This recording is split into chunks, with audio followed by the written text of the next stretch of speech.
Dubey madam.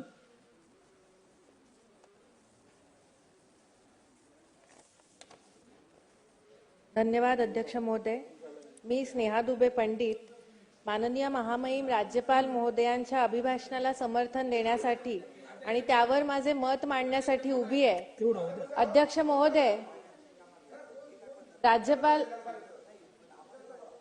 महोदय, माननीय राज्यपाल महोदयांनी त्यांच्या अभिभाषणामध्ये महिलांच्या सक्षमीकरणाकरिता खूप साऱ्या योजना संपू द्या, थोडं ते संपू द्या ना.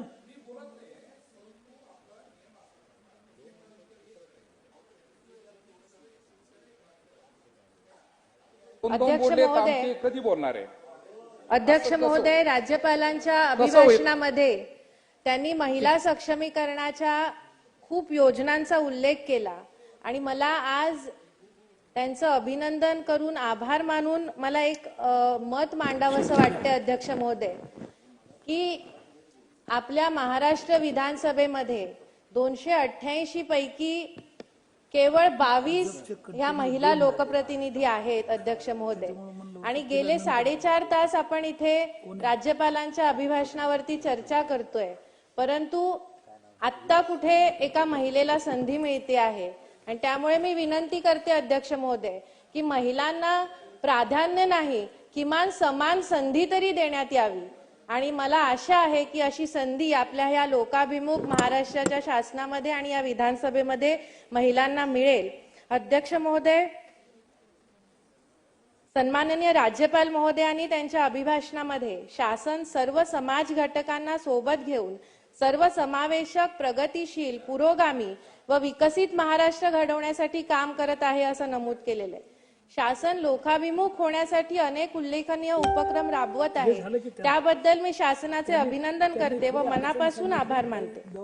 शासनाने नागपूर गोवा शक्तीपीठ द्रुतगती मार्गाचे बांधकाम हाती घेण्याचा निर्णय घेऊन त्याजोगे धार्मिक स्थळे आणि तीर्थस्थळे जोडण्याचा संकल्प केला आहे. अध्यक्ष महोदय, माझ्या वसई मतदारसंघामध्ये आणि बाजूच्या 4 मतदारसंघांमध्ये तुंगारेश्वर, पाणजू बेट, वसई किल्ला, निर्मळ शंकराचार्याचं मंदिर, तलाव, अर्नाळ्याचा किल्ला, वाघोली जवळचा बौद्ध स्तूप, जीवदानी मंदिर, गणेशपुरी, वज्रेश्वरी, ढाणूसी महालक्ष्मी मंदिर अशी अनेक धार्मिक स्थळे, धार्मिक तीर्थस्थळे आणि ऐतिहासिक स्थळे आहेत. अध्यक्ष महोदय, मी या निमित्ताने शासनास विनंती करते की या सगळ्या ऐतिहासिक स्थळांना आणि धार्मिक स्थळांना जोडून एक सुंदर पर्यटनाचा असा विकास आराखडा तयार करण्यात यावा आणि त्यासाठी शासनाने प्रयत्न करावे. अध्यक्ष महोदय, सुरक्षित आणि अधिक कार्यक्षम वाहतूक व्यवस्थेसाठी शासनाने 7480 किलोमीटर लांबीचे सिमेंट कॉन्क्रीटचे रस्ते बांधण्याचा निर्णय घेतलेला आहे. शासनाच्या या विकासोन्मुख दूरदृष्टीच्या धोरणाचे मी स्वागत करून शासनाचे अभिनंदन करते आणि भविष्यामध्ये नाशिक येथे होणाऱ्या कुंभमेळ्याच्या मार्गावर असणाऱ्या चिंचोटी भिवंडी या गुजरात मुंबई महामार्गाला जोडणाऱ्या नाशिक महामार्गाला जोडणाऱ्या या चिंचोटी भिवंडी मार्गाचे काम हे अनेक वर्षांपासून रखडलेले आहे. तर या कामास गती मिळण्याची विनंती मी शासनाला करते. अध्यक्ष महोदय, केंद्र पुरस्कृत पीएमई बस सेवा योजनेअंतर्गत राज्यातील 20 महानगरपालिकांसाठी 1290 बस मंजूर करण्यात आल्याबद्दल मी शासनाचे मनपूर्वक आभार मानते. या बसेसमधील 100 बसेस माझ्या वसई मतदारसंघातील वसई विरार महानगरपालिका क्षेत्राला सुद्धा मिळणार आहे. अध्यक्ष महोदय, वसई विरारमध्ये सध्या पार्किंगचा प्रश्न या प्रश्नाने खूप उग्र रूप धारण केलेला आहे आणि नायगाव, वसई, नालासोपारा आणि विरार या रेल्वे स्टेशनच्या बाहेर एसटी डेपोचे जागा ज्या आहेत त्या पब्लिक प्रायव्हेट पार्टनरशिप या तत्वावरती जर डेव्हलप केल्या तर महानगरपालिकेच्या बसेस सोबतच खासगी वाहनांना सुद्धा पार्किंगची व्यवस्था उपलब्ध होईल आणि एसटी महामंडळाला सुद्धा महसूल उपलब्ध होईल. त्यामुळे अशा प्रस्तावाचा विचार करून लवकरात लवकर ही पार्किंगची आणि व्यवस्था करावी अशी मी विनंती करते. अध्यक्ष महोदय, राज्यामध्ये नगरोत्थान महाअभियान प्रभावीपणे राबवण्याचे आणि पाणी पुरवठा मलनिस्सारण प्रकल्प 2 वर्षात पूर्ण करण्याचा संकल्प शासनाने केलेला आहे. या निमित्ताने मी असं निदर्शनास आणू इच्छिते की वसई विरार शहर महानगरपालिकेमध्ये 15 वर्ष झाली एकही मलनिस्सारण प्रकल्प किंवा एसटीपी प्रकल्प सुरू नाहीये आणि या निधी अभावी हे नवघर माणिकपूर झोन 6 मधले प्रकल्प प्रलंबित आहेत. तर या प्रकल्पांसाठी निधी मंजूर करून लवकरात लवकर यास गती द्यावी. अध्यक्ष महोदय. बसायला कोणी आहे? अध्यक्ष महोदय, शासन राष्ट्रीय शैक्षणिक धोरण 2020 ची अंमलबजावणी करत असल्याचे माननीय महामहिम राज्यपाल महोदयांनी त्यांच्या अभिभाषणात नमूद केले. केंद्र शासनाने मंजूर केलेले हे धोरण प्रवेश, समन्याय, गुणवत्ता, परवडणे आणि उत्तरदायित्व या 5 स्तंभांवर आधारित आहे. मात्र माझ्या मतदारसंघामध्ये वसई विरार शहर महानगरपालिकेला 15 वर्ष होऊन सुद्धा एकही शाळा महानगरपालिकेची नाही किंवा जिल्हा परिषदेच्या शाळा ह्या आमच्यावर पैशाचा बोजा पडेल या मानसिक धारणेने त्या शाळा अजूनही महानगरपालिकेला हस्तांतरण झालेलं नाहीये. तर ह्या संदर्भामध्ये महानगरपालिकेने हे शिक्षणाचं उत्तरदायित्व स्वीकारून लवकरात लवकर तिथे शाळा सुरू करण्यात याव्या आणि त्यासाठी शासनाने महानगरपालिकेला निर्देश द्यावेत अशी मी विनंती करते. अध्यक्ष महोदय. अध्यक्ष महोदय, आज 5 मार्चचा दिवस आहे आणि आजचा दिवस हा वसईकरांसाठी खूप भावनिकदृष्ट्या महत्वाचा दिवस आहे. वसईचा हरितपट्टा टिकवण्यासाठी, वसईची गावं टिकवण्यासाठी वसईतल्या लोकांनी 15 वर्षापूर्वी एक आंदोलन सुरू केलं होतं आणि याच दिवशी तत्कालीन त्यावेळेच्या काँग्रेस सरकारने या आंदोलकांवरती अमानुष लाठीचार्ज केला होता.